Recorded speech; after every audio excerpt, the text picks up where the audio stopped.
Hello everyone, welcome to সিফাজ universe. আজ আমি আপনাদের সাথে শেয়ার করতে চলেছি মাছের তেল দিয়ে বানিয়ে নেওয়া আলু এবং বেগুন দিয়ে এক সুস্বাদু চচ্চড়ি। এই চচ্চড়ি একবার খেলে বারবার খেতে ইচ্ছা করবে। গরম গরম ভাতের সাথে মাছের তেলের এই চচ্চড়ি সত্যিই অসাধারণ। এই চচ্চড়িটা বানানোর জন্য প্রথমে একটা কড়াতে আমি নিয়ে নিচ্ছি 2 টেবিল স্পুনের মতন সর্ষের তেল। তেলটাকে আমি ভালো করে গরম করে নেব। তেলটা ভালো করে গরম হয়ে গেলে আমি এর মধ্যে অ্যাড করে নেব 2 টেবিল স্পুন ক্রাশ করে রাখা আদা এবং রসুন। প্রায় মিনিট দুয়েকের মতন লো ফ্লেমে আদা রসুনটা আমি নাড়িয়ে নিচ্ছি।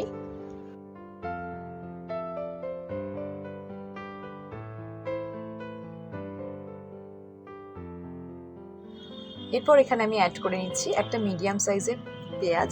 পেঁয়াজটাকে আমি এইভাবে স্লাইস করে কেটে নিয়েছি।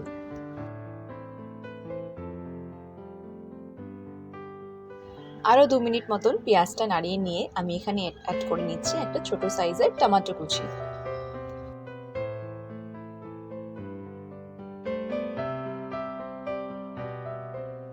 পেঁয়াজ টমেটোটাকে আরও একসাথে কিছুক্ষণের মতো আমি নাড়িয়ে নিচ্ছি। দিয়ে দিলাম স্বাদ অনুযায়ী সামান্য পরিমাণে নুন। নুনটা এই সময় দেওয়ার কারণে টমেটোটা খুব সুন্দরভাবে গলে যাবে। নেক্সট এখানে আমি অ্যাড করে নিচ্ছি একটা মিডিয়াম সাইজের বেগুন আর দুটো আলু।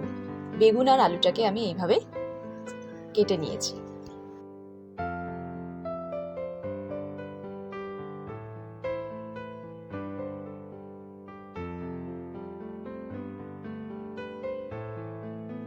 বেগুন আর আলুটা দেওয়ার পর প্রায় 5 মিনিটের মতন মিডিয়াম ফ্লেমে একসাথে এগুলোকে আমি একটু কষিয়ে নিচ্ছি।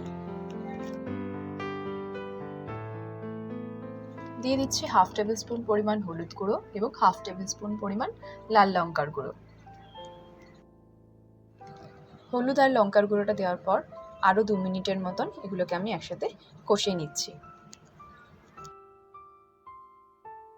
এরপর এখানে আমি মেন ইনগ্রিডিয়েন্টসটা অ্যাড করে নিলাম। দিয়ে দিয়েছি 1 বাটি পরিমাণ মাছের তেল।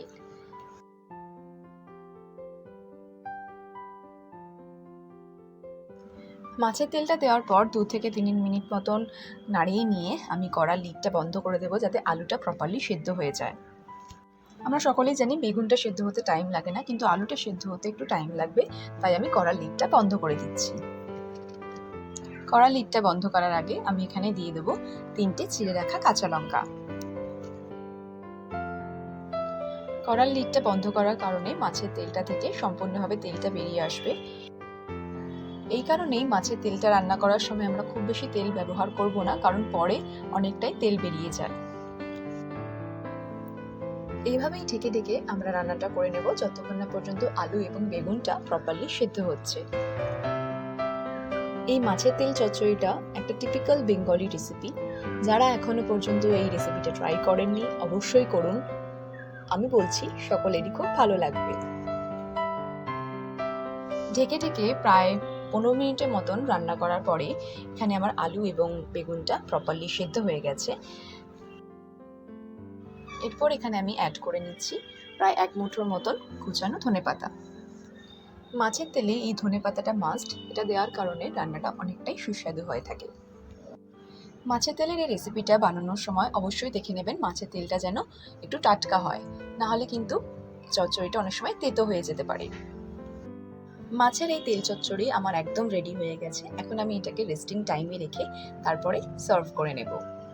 বন্ধুরা, আজকের মতো এখানেই শেষ করছি। দেখা হবে অন্য আরেকদিন অন্য আরেক রেসিপি নিয়ে। ভিডিওটা যদি তোমাদের ভালো লেগে থাকে তাহলে প্লিজ একটা লাইক, শেয়ার অ্যান্ড সাবস্ক্রাইব করে দিও।